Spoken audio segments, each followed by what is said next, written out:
ഉൽപ്പത്തി അധ്യായം 31. ലാബാന്റെ മക്കൾ ഇങ്ങനെ പറയുന്നത് യാക്കോബ് കേട്ടു.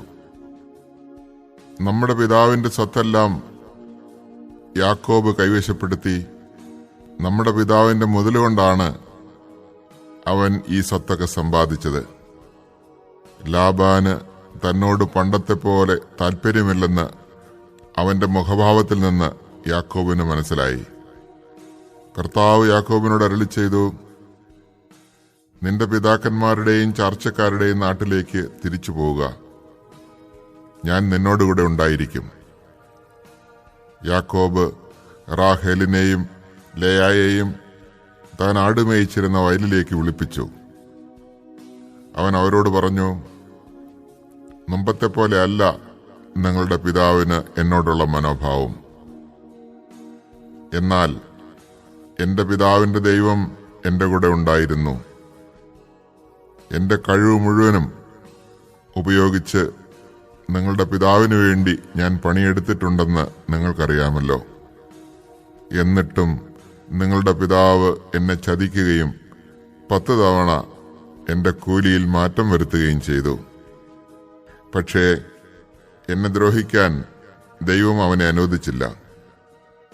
പുള്ളിയുള്ള ആടുകളായിരിക്കും നിന്റെ കൂലി എന്ന് അവൻ പറഞ്ഞാൽ എല്ലാ ആടും പുള്ളിയുള്ളതിനെ പ്രസവിക്കും.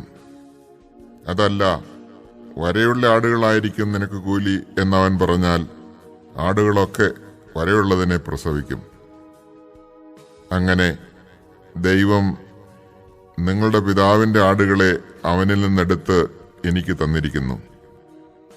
ആടുകൾ ഇണചേരുന്ന കാലത്ത് എനിക്കുണ്ടായ സ്വപ്നത്തിൽ ഞാൻ തലയുയർത്തി നോക്കിയപ്പോൾ ഇണചേരുന്ന മുട്ടാടുകളൊക്കെ പൊട്ടും പുള്ളിയും വരയുമുള്ളവയായിരുന്നു.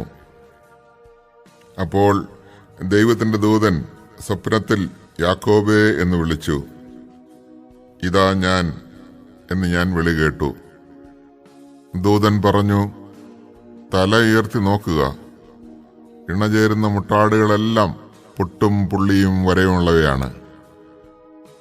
ലാബാൻ നിന്നോട് ചെയ്യുന്നതൊക്കെ ഞാൻ കാണുന്നുണ്ട്. നീ കൽത്തൂണിന് അഭിഷേകം ചെയ്യുകയും വ്രതമെടുക്കുകയും ചെയ്ത സ്ഥലമായ ബഥേലിലെ ദൈവമാണ് ഞാൻ. എഴുന്നേറ്റ് ഇവിടം വിട്ട് നിന്റെ ചാർച്ചക്കാരുടെ നാട്ടിലേക്ക് തിരിച്ചു പോവുക. റാഹേലും ലേയായും പറഞ്ഞു, നമ്മുടെ പിതാവിന്റെ വീട്ടിൽ നമുക്ക് എന്തെങ്കിലും ഓഹരിയോ അവകാശമോ ഉണ്ടോ? നമ്മളെ അന്യരായിട്ടല്ലേ അവൻ കരുതുന്നത്? നമ്മെ വിൽക്കുകയും കിട്ടിയ പണം തിന്നു നശിപ്പിക്കുകയുമല്ലേ ചെയ്തത്? നമ്മുടെ പിതാവിൽ നിന്ന് ദൈവം എടുത്തു മാറ്റിയ സ്വത്തെല്ലാം നമുക്കും നമ്മുടെ മക്കൾക്കും അവകാശപ്പെട്ടതാണ്. അതിനാൽ ദൈവം അങ്ങയോട് കൽപ്പിച്ചത് ചെയ്യുക. യാക്കോബ് മക്കളെയും ഭാര്യമാരെയും ഒട്ടകപ്പുറത്ത് കയറ്റി അവർ കാലികളെയും ആടുമാടുകളെയും തെളിച്ചുകൊണ്ട് പാദാൻ ആരാമിൽ വെച്ച് സമ്പാദിച്ച സകല സ്വത്തുക്കളുമായി കനാൻ ദേശത്ത് തന്റെ പിതാവായ ഇസഹാക്കിന്റെ അടുത്തേക്ക് പുറപ്പെട്ടു. ലാബാൻ ആടുകളുടെ രോമം വെട്ടാൻ പോയിരിക്കുകയായിരുന്നു. റാഹേൽ തന്റെ പിതാവിന്റെ കുലദേവന്മാരുടെ വിഗ്രഹങ്ങളെല്ലാം കട്ടെടുത്തു. അരമായനായ ലാബാനെ യാക്കോബ് കബളിപ്പിച്ചു. സ്ഥലം വിട്ടുപോകാൻ ഉദ്ദേശിക്കുന്ന കാര്യം അവനെ അറിയിച്ചില്ല. തനിക്കുള്ളതെല്ലാം എടുത്തുകൊണ്ടാണ് അവൻ സ്ഥലം വിട്ടത്. അവൻ നദി കടന്ന് മലമ്പ്രദേശമായ ഗിലെയാദിന് നേരെ തിരിഞ്ഞു. യാക്കോബ് ഒളിച്ചുപോയ കാര്യം 3-ാം ദിവസമാണ് ലാബാൻ അറിഞ്ഞത്. തന്റെ സഹോദരന്മാരെയും കൂട്ടി ലാബാൻ 7 ദിവസം യാക്കോബിനെ പിന്തുടർന്ന് മലമ്പ്രദേശമായ ഗിലെയാദിൽ വെച്ച് അവന്റെ അടുക്കൽ എത്തിച്ചേർന്നു. എന്നാൽ ദൈവം രാത്രി ഒരു സ്വപ്നത്തിൽ പ്രത്യക്ഷപ്പെട്ട് അരമായനായ ലാബാനോട് പറഞ്ഞു, നല്ലതോ ചീത്തയോ ആയ ഒരു വാക്കുപോലും യാക്കോബിനോട് പറയാതിരിക്കാൻ സൂക്ഷിച്ചുകൊള്ളുക. യാക്കോബ് മലമ്പ്രദേശത്ത് കൂടാരമടിച്ചിരിക്കെ ലാബാൻ അവന്റെ മുമ്പിൽ കടന്നു. തന്റെ ചാർച്ചക്കാരുമൊത്ത് ലാബാനും ഗിലെയാദിലെ മലമ്പ്രദേശത്ത് കൂടാരമടിച്ചു. ലാബാൻ യാക്കോബിനോട് ചോദിച്ചു, നീ എന്താണ് ഈ ചെയ്തത്? എന്നെ കബളിപ്പിച്ച് വാളാൽ നേടിയ തടവുകാരെ പോലെ എന്റെ പെൺമക്കളെ കൊണ്ടുപോകുന്നത് എന്തുകൊണ്ട്? എന്നെ കബളിപ്പിച്ച് എന്നോട് പറയാതെ ഒളിച്ചോടിയത് എന്തിനാണ്?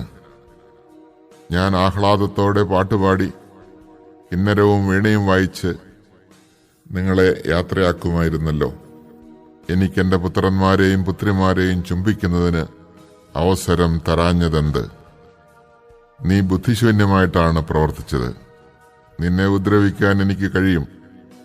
എന്നാൽ നല്ലതോ ചീത്തയോ ആയി യാതൊന്നും യാക്കോബിനോട് പറയാതിരിക്കാൻ സൂക്ഷിക്കുക എന്ന് നിങ്ങളുടെ പിതാവിന്റെ ദൈവം കഴിഞ്ഞ രാത്രി എന്നോട് പറഞ്ഞു. പിതാവിന്റെ വീട്ടിലെത്താനുള്ള തീവ്രമായ ആഗ്രഹം കൊണ്ടാണ് നീ പോന്നതെങ്കിൽ എന്റെ കുലദേവന്മാരെ കട്ടെടുത്തത് എന്തിന്? യാക്കോബ് ലാബാനോട് പറഞ്ഞു, അങ്ങയുടെ പുത്രിമാരെ അങ്ങ് ബലം പ്രയോഗിച്ച് എന്നിൽ നിന്ന് പിടിച്ചെടുക്കുമെന്ന് ഞാൻ ഭയപ്പെട്ടു. അങ്ങയുടെ ദേവന്മാർ ആരുടെ കയ്യിൽ കാണുന്നുവോ അയാൾ മരിക്കട്ടെ.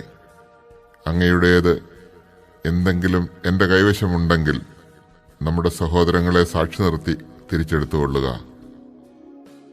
റാഹേൽ ദേവന്മാരെ മോഷ്ടിച്ച വിവരം യാക്കോബ് അറിഞ്ഞിരുന്നില്ല. ലാബാൻ യാക്കോബിന്റെയും ലേയായുടെയും 2 പരിചാരികമാരുടെയും കൂടാരങ്ങളിൽ പരിശോധിച്ചു. അവ അവിടെയെങ്ങും കണ്ടില്ല. ലേയായുടെ കൂടാരത്തിൽ നിന്ന് പുറത്തു കടന്ന് അവൻ റാഹേലിന്റെ കൂടാരത്തിലേക്ക് ചെന്നു. റാഹേൽ വിഗ്രഹങ്ങളെടുത്ത് ഒരു ഒട്ടകഭാണ്ഡത്തിൽ ഒളിച്ച് അതിന്മേൽ കയറിയിരുന്നു. കൂടാരത്തിലെല്ലാം തിരഞ്ഞിട്ടും അവനൊന്നും കണ്ടെത്തിയില്ല. റാഹേൽ പിതാവിനോട് പറഞ്ഞു, അങ്ങയുടെ മുമ്പിൽ എനിക്ക് എഴുന്നേൽക്കാൻ കഴിയാത്തതിനാൽ അങ്ങ് കോപിക്കരുതേ. എനിക്കിപ്പോൾ മാസമുറയാണ്. അവൻ തിരഞ്ഞെങ്കിലും വിഗ്രഹങ്ങൾ കണ്ടെത്തിയില്ല. അപ്പോൾ രോഷാകുലനായ യാക്കോബ് ലാബാനോട് കയർത്തു. അവൻ ചോദിച്ചു, എന്റെ പേരിലുള്ള കുറ്റം എന്താണ്? ഇത്ര ആവേശത്തോടെ എന്റെ പിന്നാലെ പാഞ്ഞു വരാൻ എന്ത് തെറ്റാണ് ഞാൻ ചെയ്തത്? എന്റെ സാധനങ്ങളൊക്കെ പരിശോധിച്ചില്ലേ? അങ്ങയുടെ വീട്ടുവകകളിൽ എന്താണ് അതിൽ കണ്ടെത്തിയത്? അങ്ങയുടെയും എന്റെയും സഹോദരങ്ങളുടെ മുമ്പിൽ അവയൊക്കെ നിരത്തിവെക്കുക. അവർ വിധി പറയട്ടെ. 20 കൊല്ലം ഞാൻ അങ്ങയുടെ കൂടെ ആയിരുന്നു. അങ്ങയുടെ ചെമ്മരിയാടുകൾക്കും കോലാടുകൾക്കും ഗർഭഛിദ്രം സംഭവിച്ചിട്ടില്ല. അങ്ങയുടെ മുട്ടാടുകളെ ഞാൻ കൊന്നു തിന്നിട്ടില്ല. കാട്ടുമൃഗങ്ങൾ കടിച്ചു കീറിയവയെ ഞാൻ അങ്ങയുടെ അടുത്ത് കൊണ്ടുവന്നിട്ടില്ല. ആ നഷ്ടം ഞാൻ തന്നെ സഹിച്ചു. രാത്രിയിലോ പകലോ കളവ് പോയവയ്ക്കും അങ്ങ് എന്നിൽ നിന്ന് നഷ്ടപരിഹാരം ഈടാക്കിയിരുന്നു. അതായിരുന്നു എന്റെ സ്ഥിതി. പകൽ ചൂടും രാത്രി തണുപ്പും എന്നെ കാർന്നു തിന്നു. ഉറക്കം എന്റെ കണ്ണുകളിൽ നിന്ന് ഓടിയകന്നു. 20 കൊല്ലം ഞാൻ അങ്ങയുടെ വീട്ടിലായിരുന്നു. 14 കൊല്ലം അങ്ങയുടെ 2 പെൺമക്കൾക്ക് വേണ്ടിയും 6 കൊല്ലം ആടുകൾക്ക് വേണ്ടിയും ഞാൻ വേല ചെയ്തു. 10 തവണ അങ്ങന്റെ കൂലിയിൽ മാറ്റം വരുത്തി.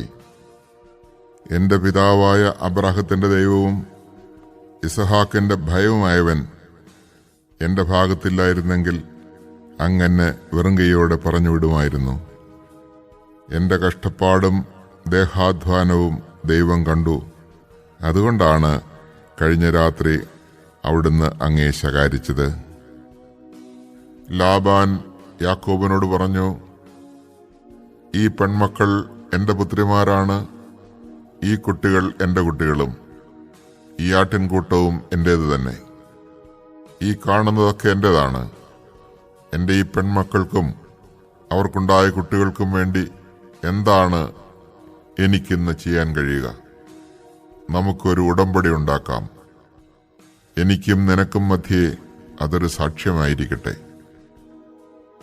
അപ്പോൾ യാക്കോബ് ഒരു കല്ലെടുത്ത് തൂണായി കുത്തിനിർത്തി. കല്ല് പെറുക്കി കൂട്ടുക, യാക്കോബ് തന്റെ ചാർച്ചക്കാരോട് പറഞ്ഞു. അവർ കല്ലെടുത്ത് ഒരു കൂമ്പാരം കൂട്ടി. ആ കൂമ്പാരത്തിന്മേൽ ഇരുന്ന് അവർ ഭക്ഷണം കഴിച്ചു. ലാബാൻ അതിനെ യേഗാർ സഹദൂത്ത എന്ന് വിളിച്ചു. യാക്കോബ് അതിനെ ഗലേദ് എന്നും.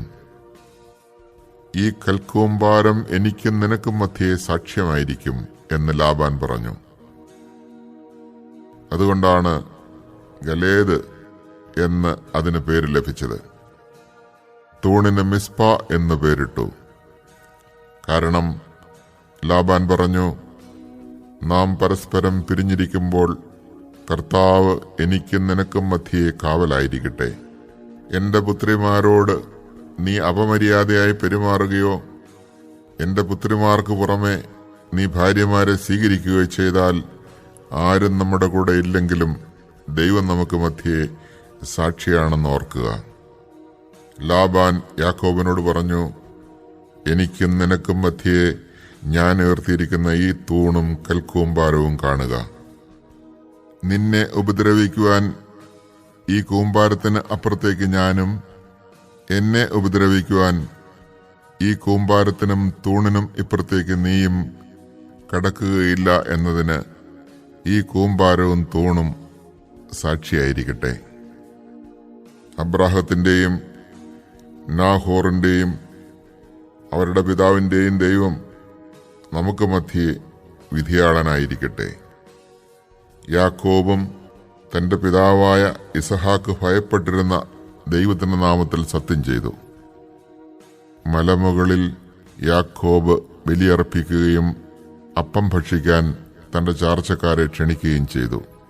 അവർ അപ്പം ഭക്ഷിച്ച് രാത്രി മുഴുവൻ മലമുകളിൽ കഴിച്ചുകൂട്ടി. ലാബാൻ അതിരാവിലെ എഴുന്നേറ്റ് തന്റെ മക്കളെയും മക്കളുടെ മക്കളെയും ചുംബിക്കുകയും അനുഗ്രഹിക്കുകയും ചെയ്തിട്ട് വീട്ടിലേക്ക് മടങ്ങി.